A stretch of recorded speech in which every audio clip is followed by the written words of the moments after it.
Blue waffle, ooh na na. I want to eat my blue waffle, num num. Blue waffles yummy, blue waffles yum yum yum. This song is lame. He's still a blue waffle, ooh na na. All right, what's up, everybody? So I had a debate with Caps for Cops, Josh Ingram, the guy who gave Joe Gamaldi, the guy who likes to jump on black people and call him the effing N-word. He gave him an award this week, so we had a debate. He wanted me to come on the show. I just want to show you this because it's pertinent. When's good for you? Who's this? John Felix. How does Friday work for you? We spoke about having a conversation. How does Friday work for you? Friday, 10 a.m. my time, right? Right. Spoken to many people. Didn't get around to saving your number. Yes, I believe so. Your Eastern time. Yes, Florida. Okay, yes, we'll do sound check 15 minutes prior. I have a friend coming to join us. This was a surprise guest I didn't know about. Excuse me. A friend coming to join us on the show, blah, blah, blah, blah, blah. You can bring someone if you like. Nah, I'll go solo. So 9:45 on Friday morning, I'll call you then. Okay, let me know if you change your mind. So there's the first part. All right, so here's the next part here. This is where I actually called him and did the interview / debate, whatever you want to call it. Constitutionalist, John Felix, whatever. I sat down with John Felix. You guys can go to this page. This kid looks like he's about 23, 24 years old. I don't know. He looks very wet behind the ears.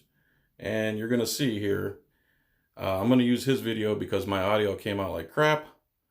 And I'm going to be pausing a lot. So if you don't want to hear me talking, go to Caps for Cops Facebook page and watch it. Watch me talking, without me interrupting. Okay.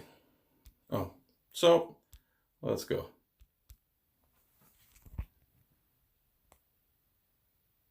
Why is there no sound? Hold on. Sound.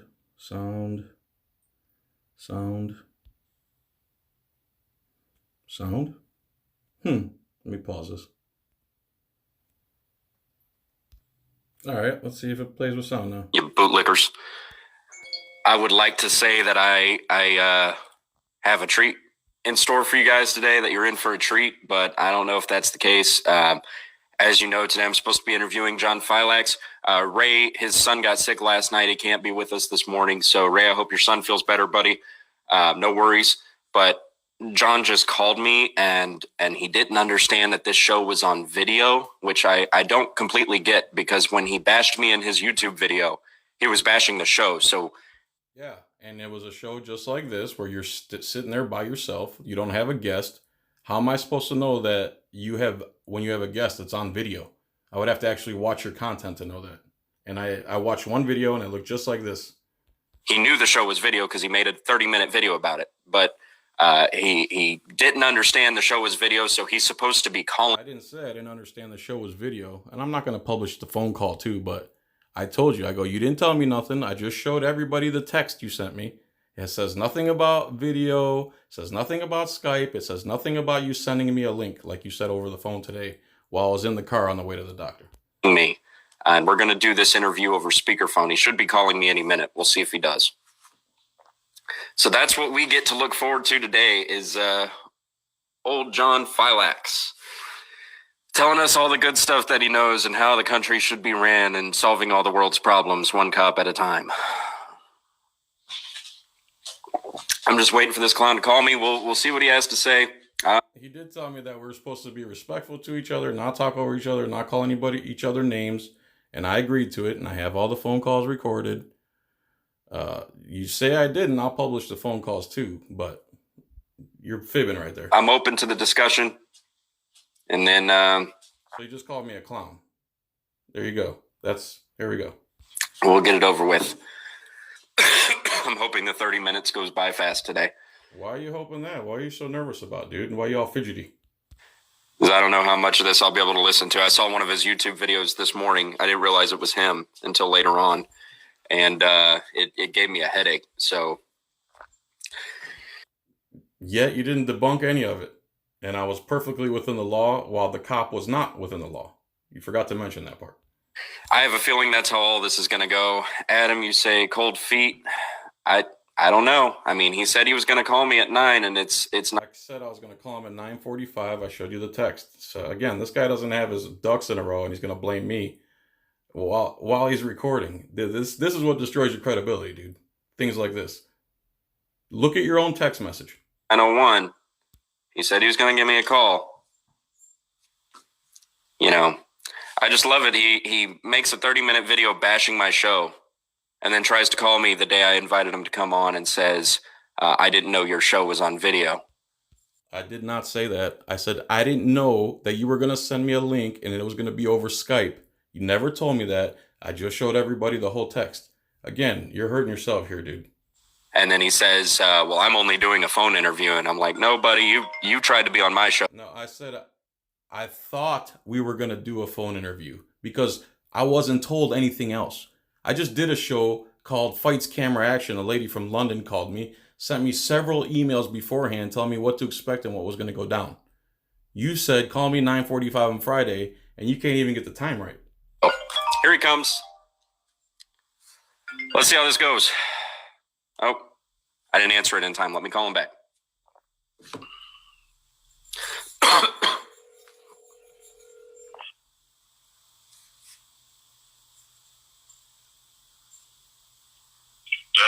Sorry, John, I didn't answer the phone in time. It's okay. All right, you're live on the show now. What's up, man? How are you? And you don't mind if I record and publish either, right? No, not at all. Go, feel free. Okay. How's it going? It's going all right, man. It's been a crazy week, but I'm hanging in there. How about yourself? Good, very good. Good. So, just to give the people a background of who you are, is there anything you want to say as far as getting people to help understand your dynamic and where you come from? My name is John Filax. Let's see. I was in the restaurant business for 12 years. I've owned 3 restaurants of my own. In private business and just on the street itself, you have to deal with government and awful law. They're basically an obstacle to get through life. Okay. And I've had about 30 contacts with police, even though I've never broken a law in my life. They've stalked my wife. They've retaliated against me through the mail. And then I started a government accountability stuff when I was 18. I found a book in the college library called The Federal Mafia by Irwin Schiff, where he explained that there is no law that says you have to pay income tax, and he's 100% correct, and was willing to go to jail for it. Okay. I mean, that's the bottom line. I'm Greek. I speak Greek. I speak a little Spanish. I speak English. And I got stopped. I got pulled over by a cop when I was not speeding, and he decided that because I was following the law to the letter instead of his opinions, that he was going to write me a $260 ticket for not speeding. So I watched that video this morning. I didn't know it was you. I was just scrolling through videos on Facebook and I watched it. And then when I went to add a photograph of you to the show today, I realized you were the same guy from the video I watched. So I actually saw that just this morning. So if you want, we can talk about that during the show today. I don't mind. Whatever you want, dude. Honestly, man. So let's kind of just go through how we're here right now. So you're John Mills, you said, is a friend of yours? Yes. Okay. So him and I had our beef, I guess you could say, and we called him out on the show. And then you made a video about that episode that I did. And that's kind of why we're here, I guess. Right. You asked him to come on the show. He didn't want to. Right. I've been asking many people, like Donut Operator and Mike the Cop, Yeah. to debate me. They refuse to do it.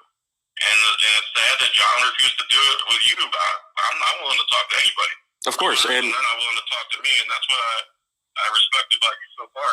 Well, and likewise, I want to thank you for coming on the show, especially, after John Mills comes on, makes those claims. And then, and honestly, I want you to know, when I say that the dynamic of our organization is to end the divide between citizens and police, I do mean that. Now, the reason, as long as we get to still do everything we're doing, as long as we still get to use violence against you for unconstitutional laws, as long as we can still enforce our victimless crimes, as long as you do everything we ask and everything the politicians write down on paper that's unconstitutional, then I'm willing to bridge the gap. And you're going to see as this interview goes on. I understand that may be the only video of ours you've watched, is the one where we. Okay, so very frequently I invite controversy. I've until that point never really disrespected anyone except a police chief. Surprise, surprise. But John Mills was the first person other than that police chief that I've ever disrespected on the show, and it was for the sole reason that he made those claims, wouldn't come on the show, and then he proceeded to insult the guests and the followers and still wouldn't come on the show. That's why we went after John Mills. It wasn't because he disagreed. It was because the same things about him, man. Yeah, and I watched the video that you did, and that was something I was going to ask you about. Now, I actually did a little counter throughout the video. I watched it with a pen and paper, and it was just kind of fascinating to me. I don't know if you planned to do this, but I noticed that there were kind of more jabs against John Mills during your video than there were against me. Was that planned? I don't plan anything, dude. I just turn on the camera and start talking. Okay, and I agreed. Well, I respected that you were honest and open enough to understand that he was part of that issue, that it wasn't just like a one-sided thing. I do appreciate that. No, it wasn't. So I'm telling you, I can explain John Mills' story better than him. He's got a bad way to. He communicates in a way that's hard. Okay. Yeah. So I mean that's John Mills. That's why I agreed to come on, and we could talk about any issue you want. Of course, and I'm totally open for that. And during your show, let me real quick about John. Sure. John's a guy. He weighs about 118 pounds. He's a tree guy. He's had issues with the police in the past, and recently where he lives, he drove by a couple cops making a traffic stop, and they weren't wearing safety vests. So his ass decided to yell out the window, "Where's your reflective vest?" And that made those two cops so infuriated. His speech made the cops so infuriated that they threw the guy's license back at him, told him to have a good day, and then they went 100 miles an hour down the road so they could stop John for his speech. And immediately started threatening him, and then they ripped him out of the car, started kneeing him in the neck, and took him to jail. So that's why he's so furious, and he's justified there. Okay, well, and I'm sure you can respect what I'm about to say here, at least, is that because I'm not educated, because I wasn't there when that happened, I feel like I can't give an opinion on that because I don't know the circumstances, right? Well, I'm going to be doing a story on it, so you'll eventually see what happened. You'll see the video. Okay, because I can't criticize John Mills on that, and I can't criticize the police if I don't know what happened. Let's move past John Mills. Sure. Now, in your video, you did take some, I would say, I would call them kind of corny, but personal jabs at me, not really on my content, just corny stuff. And I feel like I get it. You have viewers and stuff. I understand. It's just the kind of dynamic. So I don't take any of that personally. But if you want to move past that, that's fine. Take into account that I didn't know you either. Sure. I was angry about my buddy. Yeah. And when I hear stuff that I don't agree with, that's just how I am, dude. I respect that. So I would do the same. Sorry, go ahead. No, I would say that I would do the same thing if somebody was to kind of call my friend out who I knew was in the right. So I respect it. I don't take it personally as a hit. I said the dirty arm and what else? Oh no, just the comedy, man. That's basically what I do when I'm not on video. I insult people for fun, and they love it. Yeah, you're a troll, and I laughed at it. I didn't take offense to it. I didn't take offense. I just wanted to make sure we can move past that for this interview and get into actual content. Absolutely. I already told you that on the phone, Josh, and I already told you I would respect you on the phone. I don't know why you had to reiterate that on the show. I haven't disrespected you the first 9 minutes and 25 seconds, so why would I not? As a matter of fact, you're the one that called me a cop hater and a sovereign citizen, and then on the other side of your mouth, you want to say you want to bridge the gap, the divide between police and citizens. Well, first thing you might want to stop doing is using the word sovereign citizen, which was made up by Southern Poverty Law Center. That not a law enforcement agency, and the term sovereign citizen itself is erroneous and vague. Okay? So, and then I asked you on Facebook, and this is one of my many questions. I have them all written down here. One of my many questions to you was going to be, but you couldn't get past the first question. So, you could not answer the first question. So the other 9 or 10 I had are pointless. And you only gave me a half hour. I thought we were going to do an hour. But one of my questions to you was going to be, If a group of people gets to investigate themselves when they commit a crime, are they sovereign from the rest of us? Because you guys like to throw that term around all the time, but I'm pretty sure I can't investigate myself. I'm pretty sure I'm not sovereign. Okay, so what are some points you wanted to talk about? All right, here, let me ask you this. Okay. Do you believe in force or violence against peaceful people who haven't hurt anyone, damaged property, or trespassed anyone? Okay, against peaceful people who haven't hurt anyone, damaged property, or trespassed anywhere. I would say no, with the exception of peaceful people can still. I would say no with the exception. There's no exception. That's the whole point. That's the whole gap you're talking about. If I'm not bothering anybody, I'm not hurting anyone, damaging anyone's property, or trespassing, I should be free to live as an American. Is that really that hard to understand, Josh?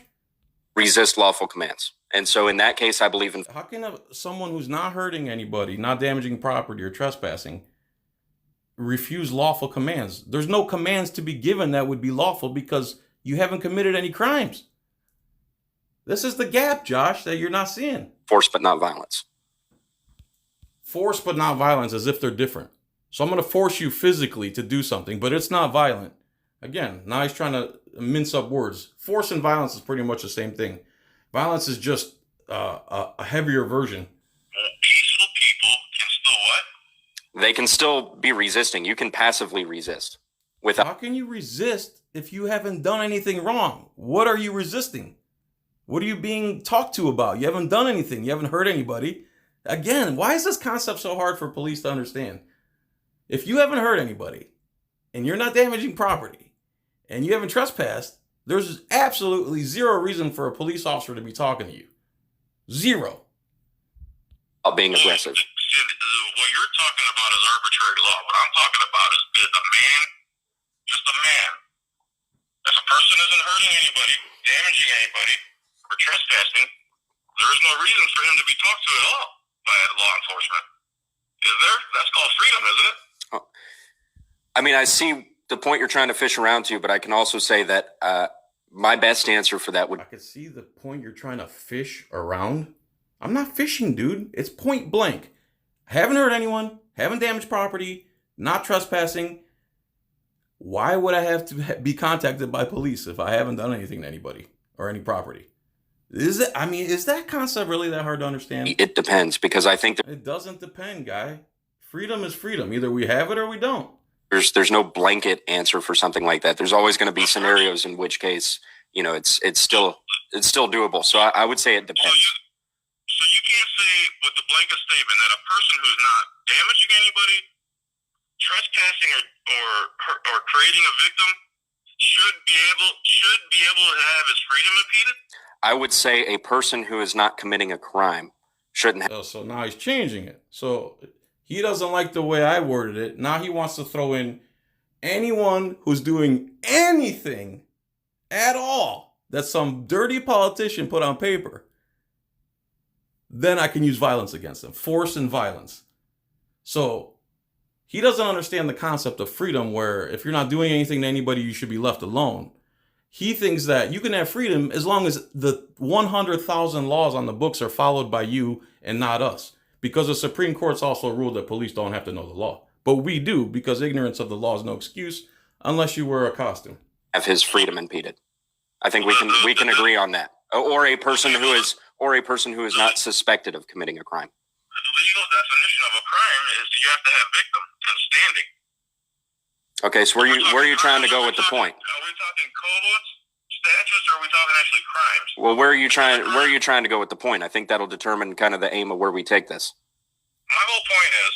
The point is, dude, if I'm not bothering anybody, hurting anybody, or doing anything to anybody, or trespassing or damaging anything, police should not make contact with me at all. I just want to be free to live my life without a guy with a gun telling me what to do. Is that really that hard to understand? See, control freaks don't understand this. They think because they're control freaks and because they want to control other people, even though they haven't done anything, that because they want to, that they should be allowed to, and since some politician put it on paper, now I can use my gun and costume to impede your freedom for crimes, quote unquote, where there's no victim, no damages, or no trespass.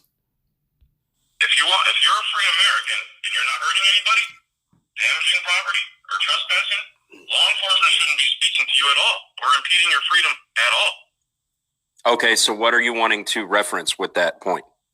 There's no what the fact that I have to reference something, that idea in and of itself is self-explanatory. That's called freedom, dude.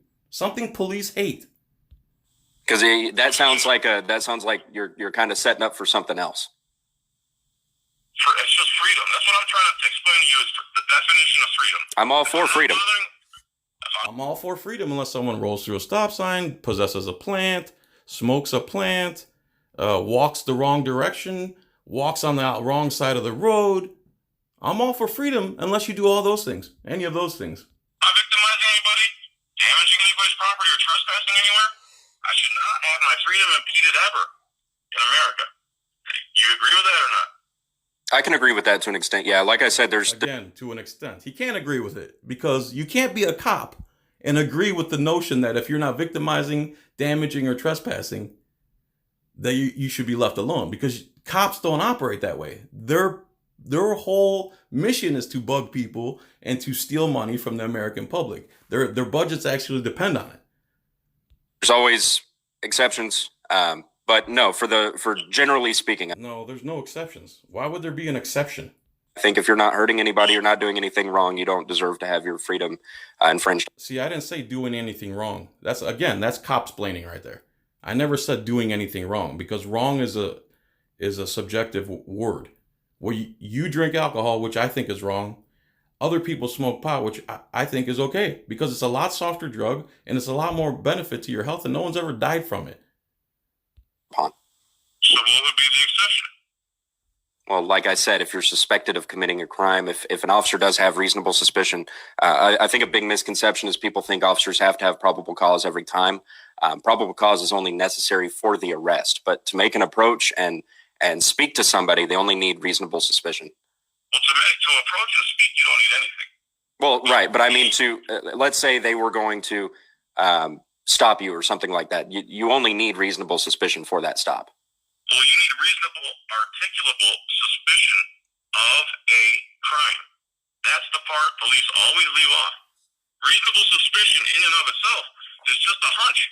And no, you cannot legally detain somebody on a hunch or ID somebody on a hunch. Well, reasonable suspicion is not just a hunch. Reasonable suspicion is reason to believe that crime is afoot based off an officer's training and experience. Correct. Yeah, crime is afoot. That would mean damaging property, victimizing someone, or trespassing. What crime are you talking about? If a photographer standing on a public sidewalk, what would be the reasonable suspicion of a crime? There is none for that instance. Then why are photographers being tackled and assaulted and arrested? There's 10,000 videos. Okay, so I get where you're coming from, and I can tell you that That's just one. That's one example. I could give you 10,000. Okay, so let's talk about that example. I think you'd be interested to know I agree with you on that. I don't agree with people being arrested for things like that. Now, with that said, You also said you agree that they shouldn't be contacted, yet every time First Amendment auditors go out, they get contacted almost every single time. do think a lot of these people, and you might agree with me, you might not. I think a lot of these people on YouTube who are going around doing these First Amendment audits, it's totally constitutionally protected. They're not doing anything wrong. I do think they may be a little instigatory in their intent, but that's fine. You can't instigate someone who can't be instigated, right? You have to use brain power. That's not criminal. But no, I don't agree with them being arrested. I don't agree with their First Amendment right being infringed. How about, do you agree with them being contacted at all for illegal activity? I mean, if it's a consensual encounter, if the cops just, there's nothing illegal about a cop asking for your name. Now, you don't have to give it to them. No. That's the thing. But then you have to leave the general public to read all the laws themselves instead of having an honest police officer tell you, you're not really required, but instead what they do is they'll lie, say, yes, you are. And I don't agree with that. I don't agree with that when they lie. I want you to know that. Now, here's the thing. But the Supreme Court does agree with it and has ruled that they're allowed in several cases. Let me tell you what I prefer. I prefer when police officers do not lie. Let me take that back. I prefer when police officers do not ask for their names and give the implication that they're required to. I totally do not agree when they lie. Which is what they do the overwhelming majority of the time. But when that's the overwhelming majority of police, that's the first policy. Well, there's a lot of cops out there who go and do what's called a consensual encounter, which would be no different than me coming up to you in the street and asking what your name is. Now, per statute, there's nothing illegal about doing that. What I don't never said there was. I never said you did. What I don't agree with is I don't like that there are police officers who do that because, like you said, people who aren't necessarily brushed up on the law might feel backed into a corner like they have to. And I want you to know I'm a total advocate for the Constitution. So anything that I feel... That's a joke right there. I'm an advocate for the Constitution unless someone is smoking pot, unless someone possesses a plant, unless somebody rolls through a stop sign. Then the Constitution goes out the window. When infringes that, yes, I love our country's Constitution. And when people... Let's go to another example. Well, let me finish my point. Go ahead. I'm sorry, go ahead. You're fine. When people feel backed into a corner, it's not illegal in that sense, but I don't like the fact that there are people taking advantage of people who don't know their rights. I love when people know their rights and those are called police. Exercise their rights. Okay, so you're saying it's not illegal for a guy with a gun to walk up to somebody and insist that they're going to lock them in a cage if they don't hand over their plastic card? I never said that. I said it's not illegal for somebody with a gun to walk up to somebody and ask you what your name is. Okay, but that's not what happens, Josh. What happens is, what's your name? Oh, you want to go to jail? Oh, you have to. In this day, you have to ID. That's how it's never, hey, what's your name? I'm not giving you my name. Okay, no problem. It never goes that way. It always escalates. It's always the cop escalating, and then they threaten to kidnap you. Well, let me ask you this. Have you ever seen on our channel where, or any of the content that we've posted where we support a police officer who does that? I have not. I haven't watched your stuff to even know. But because we don't. Police, when you wear the blue line hat, you're supporting police. I do support the police. In general. I support the vast overwhelming majority of police who are out there doing good things. I don't support bad. The vast overwhelming majority of cops are doing good things? You mean by stealing $7 billion a year from the American taxpayer? That's a good thing to you? Because that's what they're doing, raising revenue for the state. Cops, and we're, if you look at our content, we are very quick and very frequently calling out bad police officers. So, okay. So except for Joe Gamaldi. I think what we're finding is there's... And you like the Constitution, would you arrest somebody if they had marijuana in their car? In this state, yes, it's against the law. Okay, so that's not constitutional. That's still the victim? That's still the state law. But where's the victim? So I actually talked to Adam Cottle about this, who was another cop hater we brought on earlier this week, about how... I'm not a cop hater. Okay, I'll change the title of this video then to anything you'd like to be called. So he said no name calling. There's name number one. But my name's John Felix. Okay, I will change the video title to John Felix. Okay. But this other guy was a cop hater. He wanted to be called a cop hater. And we actually... Real quick, Josh, real quick. I owned a restaurant for 12 years. All first responders got free drinks for 12 years, just so you know. That's great. And the police were at my restaurant before I was, and one of the cops was my very good friend for 12 years. We played Modern Warfare together all the time. So I'm the furthest thing from a cop hater. I'm a constitutionalist, a pure constitutionalist. Okay. And if I was a cop, I would never enforce a victimless crime. Whether it's rolling through a stop sign 1 inch or possession of marijuana, those are unconstitutional laws. And these are the laws that the police enforce. Even though they have discretion to do the right thing, they never do.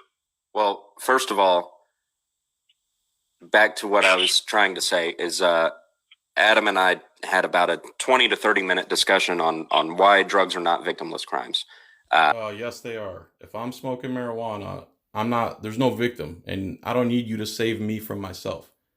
There is no victim. I don't care how many minutes you spent on it. If you're going to say the kids and the drugs in the other countries, the reason other countries can bring drugs in here is because they're illegal here. If I could go to the store and buy a joint or whatever it is I want to do without involving the Mexican cartels, that would be a very peaceful, there would be no victim. If that's what you're talking about, I don't even know what you're talking about, who a victim of the drug law. the drug laws are. The only victims are us, the people you throw in jail. Sure they are. Well, I think there's a vast majority of law enforcement and just citizens in general that would disagree with you, as well as the fact. Drug dealers disagree. Law enforcement and drug dealers disagree. Okay, well, they stand to gain the most profit. Okay. Yeah, that's who benefits the most from drug laws: cops and drug dealers. Those are the two people who need drugs to be illegal the most, because that's how they function. And then there's also the fact that traffic infractions are crimes. No, they're not crimes. That's not traffic infractions are not crimes. They're infractions. Who's the victim? Okay. Again, he doesn't understand this whole victim thing. In order for there to be a crime, there's elements that have to be satisfied. One of those is there has to be a victim. One of the elements of a crime is a victim. There's another thing. Again, this guy wants to bridge the gap, but he doesn't understand the victimless crime stuff. That's where this is where the disconnect is. You want to bridge the disconnect? So, would you identify yourself as a sovereign citizen? So that's twice now. He's asked me if I'm a sovereign citizen. Why am I a sovereign citizen? Because I believe in the Constitution? Constitution is what cops swear an oath to preserve, protect, and defend against all enemies. So, how am I a sovereign citizen? By the way, Josh, let me tell you something. Sovereign citizen is a term created by the Southern Poverty Law Center, which is not a law entity at all, nor should they be giving you training videos. And by the way, one of the sovereign citizen training videos they put out, the narrator of the video was a guy whose team was killing kids at Waco, Texas in 1993, probably when you were 2. You're saying if I slowly roll through a stop sign, don't hurt anybody, and make a right turn, I've committed a crime against someone? You have committed a crime, yes. That's wrong. Against who? It is against the traffic law. I said against who? He says against the words on paper. I said against who? There's no such thing as traffic law. It's called traffic code. Would you like me to go? Okay. Would you like me to go get my big book with the transportation code in it and read you? I just said it's traffic code. It's not law. It's code. And then he says, you want me to go get my transportation code book? I said it's code. You're the one saying it's law and crimes. Traffic infractions are not crimes unless there's a victim. If you crash into somebody and hurt them and you're negligent, then it might be a crime. But rolling through a stop sign really slow and looking both ways before you go is not a crime, dude. You need to look up elements of a crime. The exact statute. Even if your thing says law, you just said Constitution. It doesn't say law. It's transportation code. And as a matter of fact, transportation in and of itself is a commercial term. Transportation means you're transporting cargo or passengers for profit. That's not what the overwhelming majority of travelers do on the road. We're not engaged in transport. We're engaged in private travel. What you're quoting is transportation code. That's a commercial code. Well, if you're a constitutionalist, constitutionalists don't believe in victimless crimes. So that's not a constitutional law. If I didn't hurt anybody and I didn't damage anybody and I'm not trespassing, there's no victim and I should be free to be an American and be on the way. Guys with guns shouldn't be able to impede my freedom. I haven't done anything to anybody. So let me ask you this. That's just common sense. What state do you live in? Florida. Okay, so did you obtain a Florida state driver's license? Under threat and duress, I did, yes. And look at the sheep in the comments. Sounds like a sovereign citizen. A guy who wants to be free American, who hasn't hurt anybody ever, hasn't broken any laws, sounds like a sovereign citizen with a clean record. Christine, you're dumb. Under threat. What does that mean? Threat mean that's when somebody threatens you. No, I'm saying you said you obtained it under threat and duress. What do you mean by that? It means I know how to drive a car without a plastic card. So I don't need the card in order to safely travel around America. They're forcing me to get it, or else guys with guns will impede my freedom. And if I don't obey the guys with guns, they will use. Now, what was that stupid smirk? That's exactly right. The overwhelming majority of people would not go to the DMV and get their slave card if they weren't forced to by guys with guns. How do you not understand that? What is the smirk about? Violence against me. So it's under threat. People call it a contract sometimes, but a legitimate contract is between two voluntary parties. So I don't need a plastic card in order to travel around in my car. I'm a grown man. So what case have you seen where somebody was shot for driving without a license? Well, it's not that they're shot. Their freedom is impeded by a guy with a gun. And if they attempt to have freedom... Well, you said a guy with a gun committing violence against you if you don't obey. So I said threats of violence, and yes, that's true. When have you seen a guy driving without a license have violence used against them for that reason alone? For that reason? Well, that's what gets your freedom impeded in the first place. That's how it starts. And then how does it end? That shouldn't even happen. That shouldn't happen to begin with. Your freedom shouldn't be impeded unless you victimize someone, damage somebody, or trespass. You agree? So this guy's smirking like an idiot when I talk about freedom. Anytime you talk about freedom to a cop and a control freak and a cop lover, this is the reaction you get. Because the true idea of freedom is a foreign concept to police. What do you mean I can't just stop people all willy-nilly and steal their money? What do you mean? What is this smirk about? You said earlier, now you're backtracking saying traffic code, you've committed a crime. No, that's not true. You have committed a crime. So my question to you was, did you have a Florida State driver's license? You said yes. Under threat and duress, I went and got one. Yes. So somebody who specifically threatened you? The state. How? If you drive without this, if you travel in your car without this plastic card, our guys with guns will impede your freedom, and if you don't listen to them, they will use force and violence against you and throw you in a cage. That's a threat. Plain as day. So have you taken that to the court? Have you fought it? Because it sounds like you have a pretty passionate case. Have you been to a court in the last 30 years? I'm just asking you. You have a passionate case, and why haven't you taken it to court? Well, first of all, no lawyer would touch it. Secondly, people are so brainwashed. And third, there's no more corrupt people in this world than the judges who make up their own rules and hold you in contempt for speech. I mean, are we kidding here? What are we talking about? Now, why do you think? I'm just asking. I'm just asking your opinion. I just want to ask your opinion here. Why do you think that a lawyer hasn't touched it? Why do you think a lawyer won't touch it? Because it's de facto. It's a waste. The courts will never side with us. They make way too much money from it. There's so much conflict of interest, and the traffic courts depend on the revenue from tickets to stay in business. It's a huge conflict of interest. Let me ask you this: when I get a speeding ticket and I'm in court, I'm the defendant, correct? Yeah. But who's the plaintiff? The state, because you've broken state traffic code. What damages did the state suffer, and do I have the right to face my accuser? You're facing the state. Do I have the right to face my accuser as listed in the Constitution? I mean, per technicality, your accuser would be the peace officer who witnessed you. That's wrong, sir. The peace officer is a witness. He's not the plaintiff. Did he accuse you of committing a traffic code violation? No, he's a witness. So he didn't accuse you when he wrote you a ticket and said, sir, I clocked you going... When you get court papers, the state versus John Felix. But the state never shows up. What did this guy say? This guy needs a tap, rack, and what? So I don't have a right to face my accuser. This guy needs a tap, rack, and bang. So one of his commenters saying, I need to be killed. The plaintiff is the state. The judge works for the plaintiff. The cop works for the plaintiff. You see anything wrong here? Again, when I'm dropping this knowledge on him, he's just smirking like a moron. Do you see any conflict of interest there, Josh? When everyone is the three people against you all work for the plaintiff? You don't see any issues there? You think that's fair? You're still trying to bridge the gap? Is that a gap? You think that's a gap between the citizens and the courts and the cops?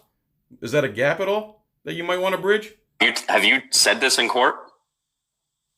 The things I say in court get ignored, and then they lock me up for speaking. How do they respond to you when you say these things in court? Adam Henderson says, I don't want to have a dialogue. Dude, I was ready to talk for 3 hours. This dude wanted to talk for, I thought it was going to be an hour, but we couldn't even get past the first question with this guy. How do they respond? Well, they either completely ignore me and go out to trial, practice law from the bench and enter a plea on my behalf, or threaten me with contempt and then I can't speak anymore, and they squash my First Amendment and all my other rights in the courtroom. You don't have constitutional rights in traffic court, or tax court, or family court. The judge told me right to my face I don't have constitutional rights. And when the cop who I was cross-examining, Christopher Davila, he admitted on the record, and it's on my channel, he targeted my home and stopped my wife because I would not surrender my Fourth Amendment at one of his checkpoints. He said it in court, and I still lost my case. How did you not surrender your Fourth Amendment at one of these? I'm sorry? How did you surrender your Fourth Amendment? I did not surrender. That's what I meant to ask. How did you not surrender your Fourth Amendment at his checkpoint? By forking over ID when I don't have to. Okay, so I don't know how the state laws work in Florida. I'm not. It's an ID law. It's pretty much the same in every state. And so that's what I was going to say was in Texas. That's totally justified. In almost every state, it's the same. If you're not accused of committing an infraction, a code infraction. So I suppose because you just don't believe in the traffic code period, that's why. Why would I? What do you mean? No, that's not why. The Fourth Amendment says I have the right to privacy. So why do they need to